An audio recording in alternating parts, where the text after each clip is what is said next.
Olá pessoal, vamos para a aula de número 5, onde a gente vai falar da camada de transporte e principalmente a gente vai falar sobre os princípios que regem essa camada de transporte. Tá? Como eu tinha falado para vocês, inicialmente a gente vai falar sobre os conceitos de cada camada, né? Então seja a camada de aplicação, camada de transporte, e depois a gente vai falar sobre uma implementação de cada uma das camadas, a saber, a camada de transporte, no mundo aí da internet. Então, primeiro seria o conceito, depois a implementação desse conceito, né? Então, só para frisar, a gente falou sobre o conceito de redes, né?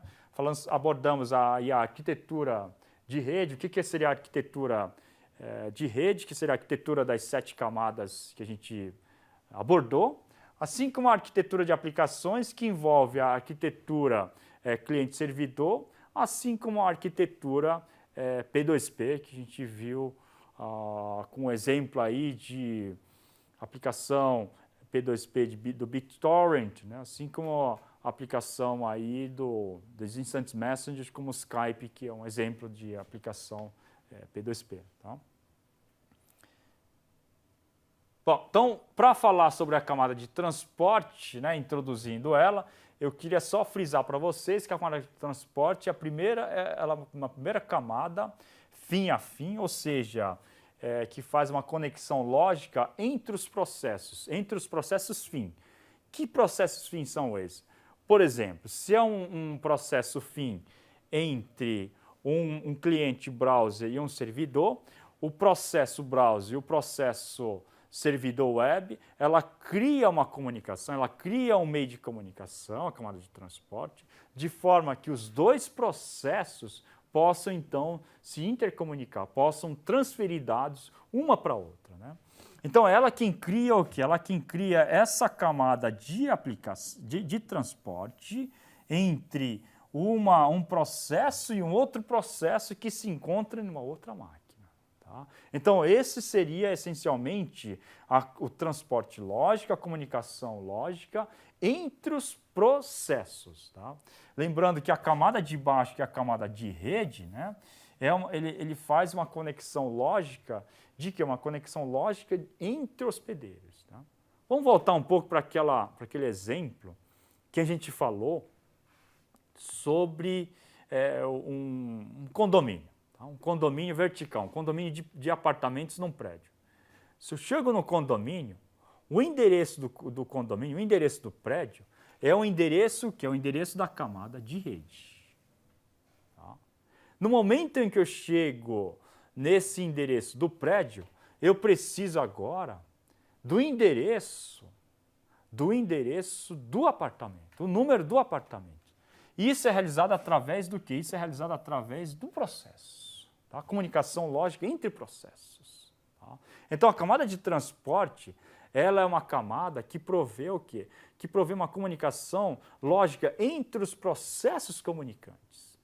Então, entre o seu João, tá? Que mora numa cidade e na casa tal, e entre o processo, tá? Que seria o nome de uma outra pessoa, Bob e Alice. Então, o Alice quer conversar com o Bob. Então, o outro processo seria o Bob, tá? Que mora numa casa com endereço de host X. Tá?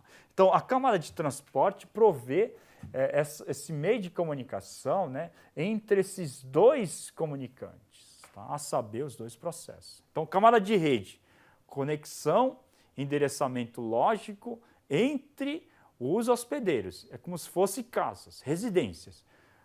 Transporte, conexão lógica entre pessoas, entre processos. Nesse caso aqui, né, voltando aqui na analogia entre as pessoas. Né?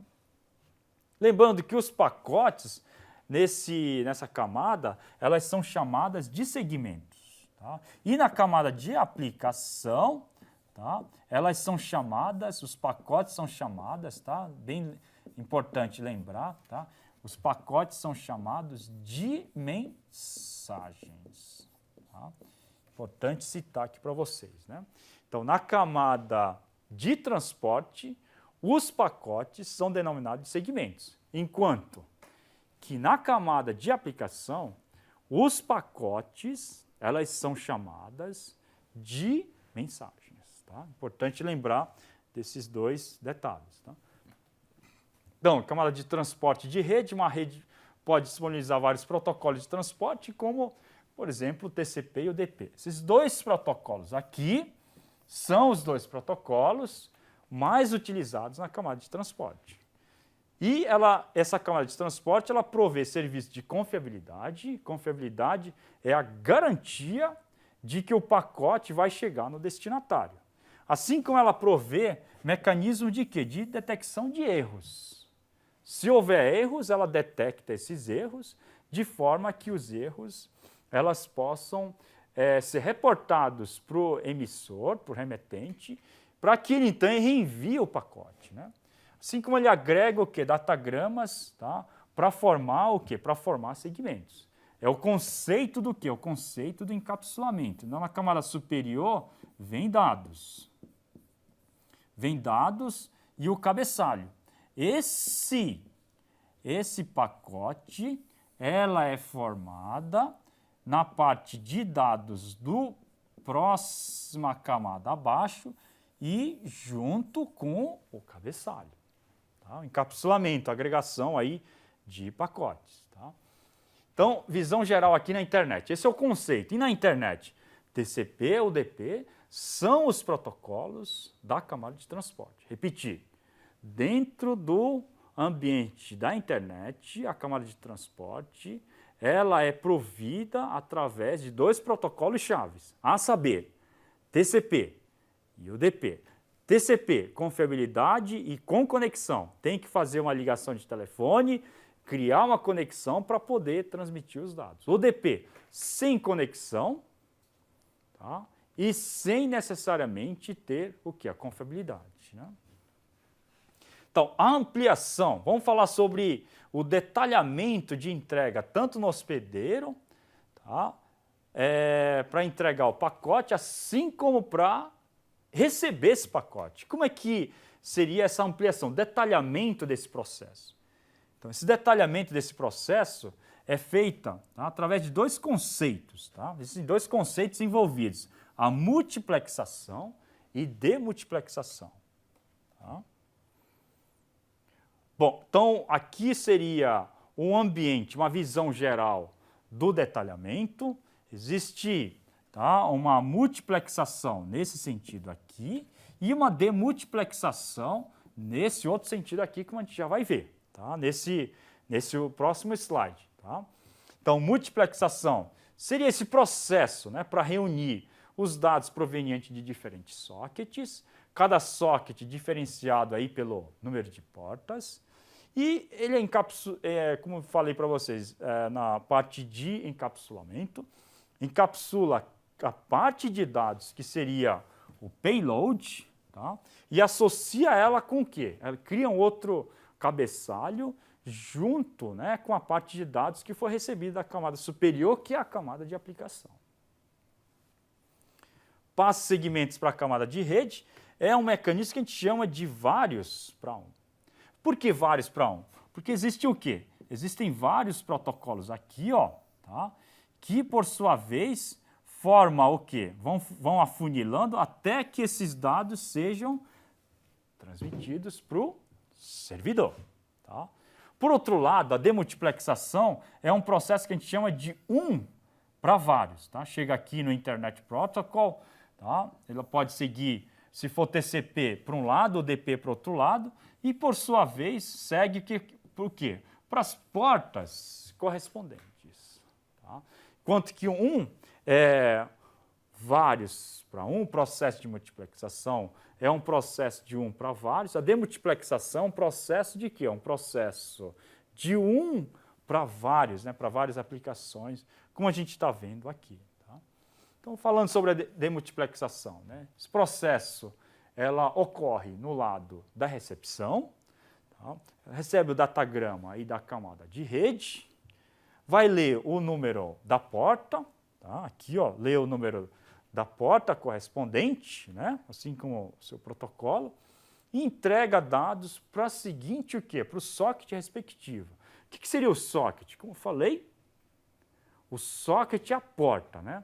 Então, ela entrega a correspondência na porta correta, no apartamento correto, né? Isso que eu falei sobre a associação do que seria o socket com o processo e com a casa, né? Com o host é o endereçamento IP da residência, enquanto que o socket, tá? O socket aí, né? O TCP seria o endereçamento de pessoa a pessoa, né? Então, como falei para vocês, é um mecanismo aqui de um para vários, né? Bom, a multiplexação e a demultiplexação existem o quê? Campos aqui de origem e destino, então o TCP, ela precisa o quê? Precisa do número de porta de origem e o número da porta de destino, tá? Por que ela precisa do número da porta de origem? Ela precisa informar o número da porta de origem porque essa informação precisa ser passada para o receptor para que o receptor possa enviar a mensagem para a porta correta de origem. Tá? Por isso ela precisa informar a porta de origem, número da porta de origem, para que o receptor, no momento em que ele receber, ele possa devolver a mensagem de que recebeu corretamente a mensagem. Para que porta ela vai enviar? Vai enviar para a porta de origem no momento em que ela recebeu. E a porta aqui, ela vai ser o quê? Cada porta vai corresponder ao quê? Vai corresponder essencialmente ao quê? O número do processo. Tá? Então, fazendo uma analogia de uma casa. A casa é o host. O processo são as pessoas. Tá? Para que ela possa enviar a resposta para a pessoa correta, ela precisa dizer a pessoa de origem e a pessoa de destino, para que essas duas pessoas, então, possam se comunicar. Tá? Bom, aí existem, importante, né? Vamos falar sobre os princípios. Existem princípios aí de confiabilidade, existem níveis de confiabilidade e formas de prover essa confiabilidade para o protocolo da camada de transporte. Tá? Então, fazendo uma ilustração, né, básica de como a gente vai utilizar, né? Então, a gente tem a camada aqui de aplicação, um canal confiável ou um canal não confiável e um processo destinatário. Tá? A gente chama esse método aqui, essa função RDT, que é um acrônimo para Reliable Data Transfer, transferência de dados confiável, tá? SEND, e aqui seria o quê? O DT indica dizer que é Unreliable Data Transfer, transferência de dados não confiável. SEND aqui para enviar o pacote para a camada, o quê? Para empurrar para a camada de baixo, que é a camada de rede. Se é um canal não confiável, chega nesse cenário aqui, eu rodo uma função chamada Reliable Data Transfer Receive. Receive passa o quê? Passa o pacote. Esse pacote, então, é transferido para a camada de cima, de forma que o pacote, então, possa ser entregue. Deliver data. Tá? Então, esse é vamos dizer assim, a ilustração básica. E essa ilustração básica, então, é repetida, tá, para vários cenários diferentes. Né? Primeiro cenário aqui é o cenário de um protocolo para um canal completamente confiável. Tá? Então, completamente confiável, então não existe o quê? Não existe perda de pacotes. Então, aqui eu estou enviando um pacote, tá, num ambiente totalmente confiável, lembra do RDT, Reliable Data Transfer, ou seja, transferência de dados confiável. Eu tenho aqui uma máquina de estado finito, onde aqui são o quê? Onde aqui são os eventos e aqui são as ações que ocorrem a partir desses eventos. Né? Então, aqui, quando ocorre essa ação aqui, esse evento aqui, essas duas ações são o quê? São iniciadas. Né? Então, esse packet aqui seria o quê? O pacote, faço o pacote com o quê? Com dado que veio da camada de cima. Tá? E após isso eu faço o segundo comando aqui, que seria o DT, Unreliable Data Transfer, e envio o quê? O packet aqui, que foi o quê? Que foi criado da camada aqui da ação anterior. Né? Esse é o lado do remetente. O lado do destinatário aqui, eu tenho o quê? Eu tenho o receive aqui, o packet que foi enviado anteriormente, tá? E extraio o pacote extraio os dados desse pacote e, consequentemente, esses dados aqui extraídos são o quê? São entregues para a camada de cima, tá? Isso no lado do destinatário, tá? Remetente, destinatário. Bom, esse cenário aqui, então ele se repete para vários cenários diferentes, tá? Cenários esses que confiáveis e não confiáveis, como a gente vai ver então nos próximos slides, tá? Então esse cenário aqui é um cenário que ocorre, tá, num canal com erros, já com erros. E, consequentemente, eu preciso o quê? Eu preciso adicionar alguns pacotes que a gente chama de reconhecimentos e não reconhecimentos. Aqui indica dizer que eu estou reconhecendo que um pacote chegou. Então aqui, ó, eu estou criando o quê? No lado do destinatário, se o pacote não encontra-se corrompido, eu crio um pacote ACK e envio esse pacote ACK reconhecendo que esse pacote chegou no destinatário. Tá? Outro cenário aqui, terceiro cenário, né? O primeiro sem falha, o segundo enviando o ACK. Aqui eu preciso o quê? Eu preciso numerar os pacotes, porque os pacotes podem ser assim enviados em paralelo. Só que eu preciso numerar para poder identificar o 0 chegou corretamente e o 1 chegou corretamente, o 2, e assim por diante. Então aqui eu estou numerando o 0 com o 1. Tá? O ACK do 0, tá? O ACK do 0 ou o NACK do 1, tá? E assim por diante. Então eu estou reconhecendo cada um dos pacotes que foram enviados, tanto no lado do destinatário como no lado do remetente. Então aqui seria o lado do destinatário, onde eu estou recebendo o pacote e verifico se o número de sequência aqui é 0, tá? Ou o número de sequência aqui é 1. E a partir daí eu faço o quê? Crio o pacote ACK com o quê? Com o checksum, que seria um outro artefato que a gente vai ver como é que ele funciona. Tá? Bom, agora o destinatário nesse cenário, ele vai responder aí com o ACK 0 e o ACK 1. Tá? O remetente, então, deve enviar esse número do pacote sendo reconhecido. Então, ele vai enviar o ACK, tá? Juntamente com o quê? Juntamente com esse número de pacote, ou 0 ou 1. Tá? Um outro cenário aí, onde ele vai ter que verificar o número do pacote que ele está sendo reconhecido. Então, verificar o número de sequência de cada um desses pacotes. Tá? Bom, e finalmente, né, a gente precisa também adicionar um temporizador, porque a gente não pode esperar para sempre um determinado pacote. É a mesma coisa numa sala de aula. Tá? Se eu atraso mais de meia hora, certamente os alunos vão embora. Por quê? Porque eles têm um temporizador. Tá? Então, mesma coisa, o pacote também tem o destinatário também tem um temporizador, tá? Assim como o remetente também tem um temporizador, porque os dois vão receber, né? Os dois vão receber de ambas as partes. Então, se eu envio um pacote e não recebo um reconhecimento desse pacote num determinado ΔT de tempo, isso implica dizer que o pacote se perdeu e não vai mais ser recebido pelo destinatário. Então, eu preciso reenviar esse pacote, tá? Que é o cenário 3.0 aqui. Tá? Bom, então aqui a gente tem uma operação com esse cenário do temporizador. Tá?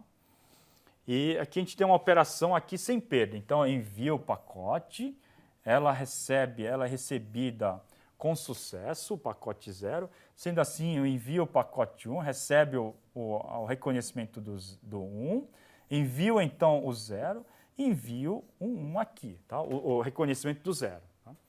Desse lado aqui, o pacote aí foi perdido. Tá? Então, existe o quê? Existe uma temporização aqui, para que, se não chegar um reconhecimento dentro desse ΔT de tempo, o pacote, então, tenha que ser o quê? Tenha que ser enviado novamente. O pacote que se perdeu foi o pacote 1. Então, esse pacote ele necessita ser enviado novamente para quem? Para o destinatário. Tá? Bom, então esse é o ACK. Existem cenários também do ACK que é perdido, que é o cenário como vocês estão vendo aqui. E aí existe o quê? Existe um temporizador também para o pacote do ACK. Tá? Então esse ACK perdido, então há a necessidade de quê? Há a necessidade de enviar novamente esse pacote, apesar de que esse pacote foi recebido com sucesso. Agora, é importante também ressaltar que esse temporizador precisa ser ajustado de maneira correta. Tá? Isso porque, se esse temporizador for muito pequeno, muito pouco, tá? o pacote, o reconhecimento pode chegar quando, na realidade, como o temporizador estava curto, ele pode ter sido enviado antes do reconhecimento haver chegado. Então, esse ajuste do temporizador é importante. Isso a gente chama de temporização o quê? Temporização prematura.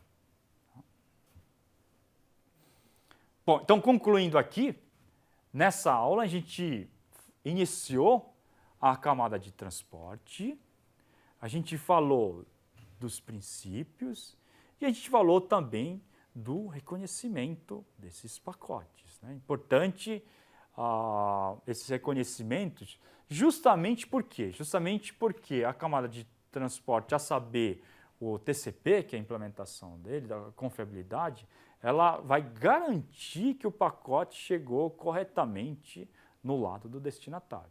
Próxima aula, a gente vai falar o protocolo confiável e não confiável. A gente vai concentrar mais, hoje a gente falou mais dos princípios, mas na próxima aula a gente vai concentrar mais na implementação dela na internet. Tá? Então aguardo vocês para a próxima aula e já agradeço a atenção de vocês. Obrigado.